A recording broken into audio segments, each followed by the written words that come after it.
大家好，歡迎收聽 Gen Z Book Club，我係阿立。喺開始今集嘅內容之前呢，同大家玩一個緊張刺激又好有策略嘅遊戲，同大家猜三鋪包剪揼先。準備咯，真係猜嘅。好，第一鋪準備包剪揼，好，出咗包。第二鋪包剪揼，又出咗包。第三鋪包剪，等等先。喺啱啱個過程呢，我唔知大家平時猜包剪揼係真係亂猜定係有策略嘅。我呢就係嗰啲會喺度諗，如果人哋出咗2次包，咁佢下一鋪究竟會繼續出包定係佢會轉呢？我係咪應該要諗佢會唔會轉而作出一個反制措施呢？我係咪應該要考慮埋佢諗到我諗到佢會轉，所以佢又要再轉，咁所以我又要根據佢再轉而轉呢？冇錯。呢啲心理戰咁樣聽落好複雜，但係其實包剪揼係一件好簡單嘅事，亦都好有策略嘅事情。其實賽局理論入邊已經教咗你猜包剪揼嘅最佳策略，想知嘅就要繼續聽埋呢一集。上集就介紹咗賽局理論嘅一啲核心價值啦。我哋要學賽局理論呢，係為咗令我哋睇清楚啲規則，可以預測到唔同對手嘅行為，避免自己長期處於一個劣勢底下。咁今集咧，我哋就會再 detail 啲睇下，究竟其實賽局理論喺我哋日常嘅生活入邊咧係點樣出現？其實喺市場啊、商業啊、可能談判，甚至啱啱所講嘅包剪揼呢啲遊戲咧，其實都係賽局嘅一部分。咁當我哋意識到我哋喺邊個賽局身處喺咩情況嘅時候咧，我哋就可以做出一個更加聰明同埋更加有利自己嘅選擇。好，第一個例子咧，我諗我攞啲日常少少嘅例子先。平時咧，我唔知大家去旅行啊，或者去 staycation 咁樣咧，都會上嗰啲旅遊網站格價噶嘛。其實唔知大家有冇留意咧，嗰啲旅行網站好中意用一個 claim 噶。個 claim 就係話咧，我呢度係有最低嘅價格保證。如果你喺其他網站揾到一個同樣嘅 product 係低過我哋個價咧，我哋就原額退翻個價俾你。咁當然咧，我哋就冇留意啦，亦都好似有少少 assume 咗，咁佢應該都幾平噶啦，應該咁，所以就唔會再特別去細睇嘅。即係我為例，咁我聽到就幾好啊。其實我都係上網唔同格價，格個最底嘅我就揀嗰間噶啦，即係通常嘅做法。咁但係大家有冇諗過，究竟背後點解佢哋要出呢一個 policy 咧？係咪真係純粹講話我喺價格上面係最底噶啦？佢哋個 purpose 係咪真係單單地純粹想俾一個最平嘅 offer 大家，所以就 make 呢個 claim 咧？其實除咗呢樣嘢咧，佢哋喺背後咧蘊藏住一個更加大嘅用處。就係避免價格戰啦。顧名思義咧，價格戰就即係當我哋可能同第二個 competitor sell 緊同一個 product 嘅時候咧，可能有人會夾硬撳低個價，從而吸引到一啲客戶。呢啲情況咧，會尤其是喺一啲標準化嘅商品度出現嘅。即係咩咧？即係 let's say 酒店房啊、電子產品啊，呢一啲其實我喺邊一個供應商或者邊一個中介買都冇分別嘅一啲 product。因為呢啲標準化商品咧，其實去邊度買都係一樣嘅，所以通常顧客最終咧就係會睇價錢，比較邊個平啲就會揀邊度。呢一個價格匹配 price match 嘅策略咧，就可以避免到啲競爭對手突然間減咗價，你唔知，咁從而咧就避免潛在嘅客戶咧流失。而呢一個情況咧，其實某程度上喺賽局角度嚟講，都係一個囚徒困境嚟嘅。因為其實我而家各個商家都係自由市場嚟噶嘛。我唔一定要知道對方 set 幾多錢，我亦都冇權利要同佢合謀，要同佢商討嘅價錢係擺咩位。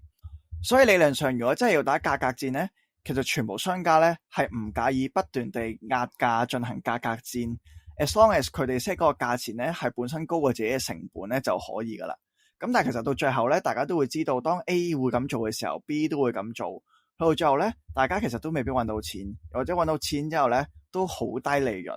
咁所以現實上咧，其實我哋係唔會見到 especially for 呢一啲標準化嘅商品咧，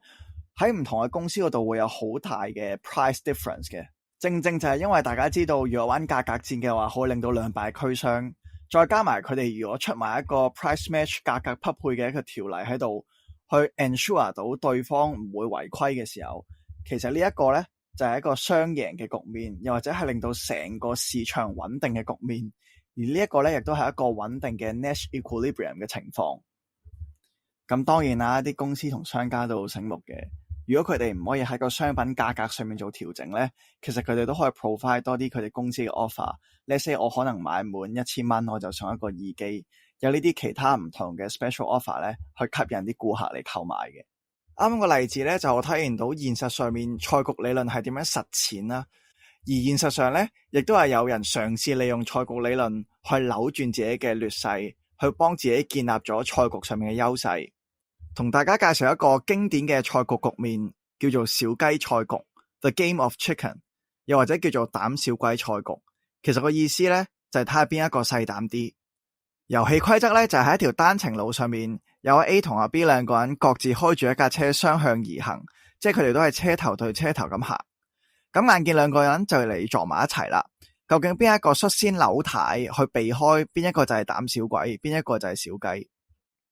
咁當然啦，因為雙方都唔想死啦，所以佢哋一定有其中一邊去扭軚嘅。但個重點就係邊個扭軚先。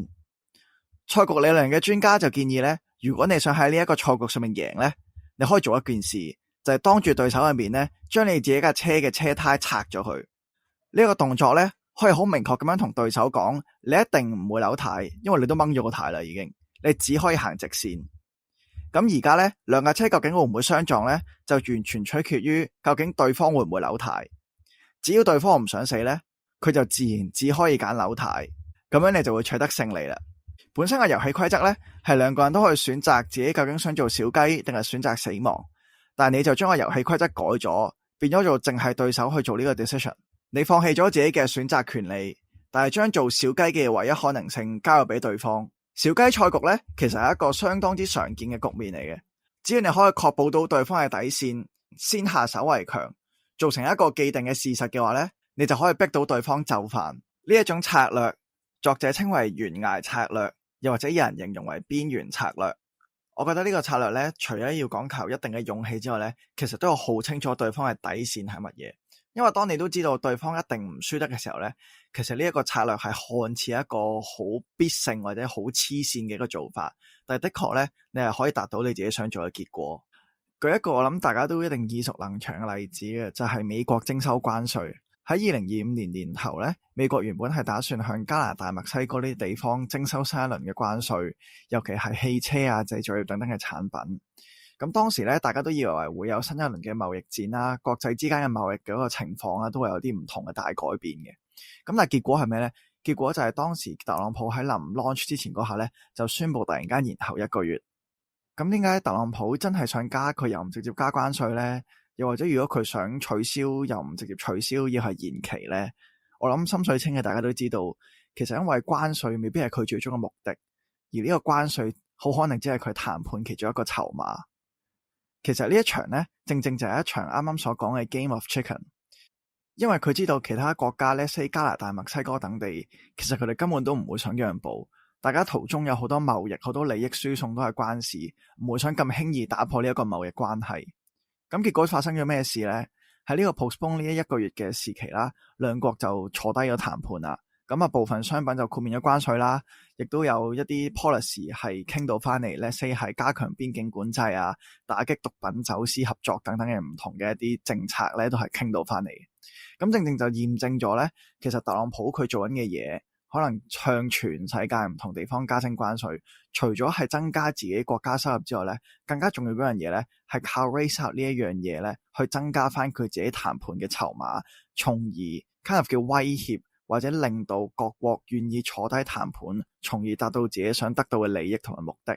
呢樣嘢呢，就正正係佢點樣透過賽局理論，點樣透過將呢一個原本都係雙方各有利弊嘅情況呢，扭轉過嚟，變成咗一係就兩敗俱傷，一係就對方讓步嘅一個境地。呢一個呢，就係佢運用賽局理論去改變自己局勢嘅一大例子。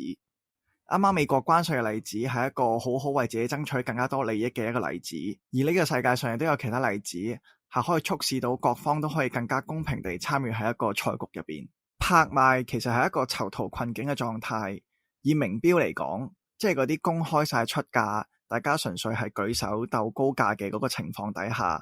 其實對於嗰個競標者嚟講呢，佢哋嘅潛在對手呢，即係在座有得投標、有得出 bid 嘅嗰幾個人。而當大家都認清呢個狀況嘅時候呢，其實所有競標者呢，可能會互相串通，又或者佢哋未必會願意鬥高、懟高個價去做 bidding。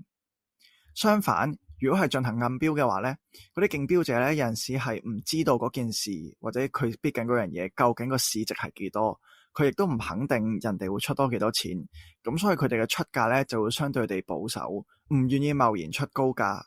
於是喺1961年，經濟學家 William Vickrey 提出咗一種既可以令競標者放心大膽出價，又可以防止到競標者互相串通嘅競標方法。呢種競標方法叫 Vickrey Auction， 亦稱為 Second Price Sealed Bid Auction， 次價密封投標拍賣。呢個拍賣嘅方法咧，係令每一個競標價咧淨係出價一次，並且將呢個價格咧寫喺張紙入邊，並且放入信封入邊，唔可以俾人睇到。出價最高嘅人咧就中標，但係咧佢中標之後咧，佢要俾嘅價錢唔係佢自己出嘅嗰個價，而係第二名競標嘅報價。舉個例子，如果係 A 出價100蚊去買一個產品，而得阿 B 同佢爭，阿 B 出90蚊嘅時候咧，咁阿 A 咧就會中標，但係 A 咧佢只要付出90蚊就可以攞到呢個產品。咁樣聽落雖然有啲奇怪，但係正正就係因為咁咧，嗰啲競標者咧先可以放心大膽咁樣報出一個自己覺得承受能力最高嘅價，亦都唔使擔心因為佢唔識行情而會蝕底而俾高咗個價錢。Vickrey 亦都靠住對呢一個拍賣嘅研究方法，獲得咗1996年嘅諾貝爾經濟學獎。如果大家有留意嘅話咧，其實試當真嘅墨魚遊戲咧，要 bid 嗰啲藝人嗰啲衫嗰個投標方法咧，都係用呢一種拍賣方法去做。呢一個方法咧，可以鼓勵到每個人誠實咁樣根據自己嘅能力去出價，可以避免到所謂嘅心理戰，亦都可以減少到大家因為驚輸而立亂叫價嘅一啲局面，都根本地改良咗成個拍賣嘅 equilibrium。如果你覺得啱啱講嘅例子對你嚟講好遠好唔關事嘅時候，不妨講翻啲近啲關事啲嘅例子啊！翻返去啱啱我哋開始嗰鋪包剪揼度，賽局理論同我哋講，猜包剪揼真正嘅策略係要保持隨機。個原因係咧，其實包剪揼咧係叫做一個對稱嘅零和遊戲啊，亦即係話咧，其實喺呢個遊戲入邊咧，我每一招都會俾第二招克住。簡單啲嚟講就係即係剪會贏包，包會贏揼，揼會贏剪。佢冇任何一招咧係有一個優勢存在。每一招都係會俾第二招克住，而我哋要保持隨機嘅原因咧，就我哋要避免有一個固定嘅策略，因為當我哋有一個固定嘅策略嘅時候咧，我哋就有機會俾對手發現到嗰個規律，同時被利用。假設好似我一開頭咁，我出咗2鋪包，對方可能會發現到我好中意出包呢個規律，咁佢下一鋪就會出剪，咁我就一定輸啦。但係如果我保持隨機，我可能出1鋪包、1鋪揼、1鋪剪嘅話，其實佢捉唔到我路。因為簡單嚟講，我自己都冇任何一個技術，其實我就係 keep random 嘅啫嘛。咁所以我都會保持到一定嘅勝率，而呢個勝率就係1/3，亦都係喺呢一個遊戲中嘅 Nash equilibrium。所以咧，其實呢個包剪揼嘅勝利咧，其實係完全依賴喺唔俾對方預測到我出啲乜嘢。隨機化咧就係要將自己嘅行為變成不可預測，而喺呢個包剪揼嘅遊戲入邊咧，唔俾對方預測到自己嘅行為，就已經係最大化自己嘅勝算。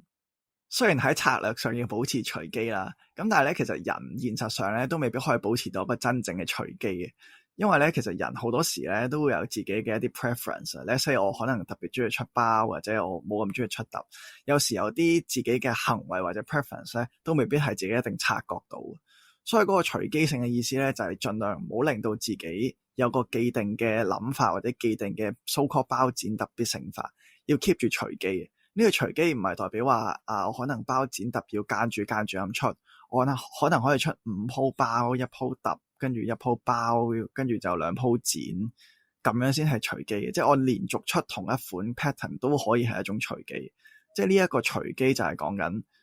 真係喺一個冇任何計算、冇任何 preference 嘅情況之下嘅一個策略嚟嘅。同埋呢一個策略都有一個局限，就好似上集咁講到，好 depends on 係一個重複定係一個單次性嘅賽局。通常猜包剪揼咧，我都唔會猜10幾20鋪。啱啱所講嘅呢個隨機性策略咧，係可能會要喺一個更加多嘅局數入邊咧，先可以真正咁體驗得到。咁但係大家都不妨試下，下次可能喺同啲 friend 玩遊戲或者有猜包剪揼嘅時候，嘗試保持 random， 可能會間接地令你成為咗一個包剪揼高手。有關賽局理論嘅生活例子咧，就分享到呢度啦。再重申多一次啦，其實我哋學賽局理論咧，唔係要學點樣一定要贏喺啲賽局入邊，反而係要令到我哋學識點樣睇清楚自己身處喺邊一個賽局入邊，同時要學識理解對手嘅一啲動機啊、佢哋嘅策略啊、佢哋嘅行為等等，要成為咧成個賽局入邊最清醒嘅嗰個人。不論你係想做一個對自己最有利嘅抉擇，定係想做一個對大家都公平嘅抉擇都好，要學識睇穿自己身處嘅賽局，先可以喺一場場唔同大小嘅賽局入邊作出最可以達到自己理想結果嘅決定。今集嘅分享就到呢度啦，多謝你收聽 Gen Z Book Club。讀書唔只係為咗吸收知識，更係你升級人生嘅一大捷徑。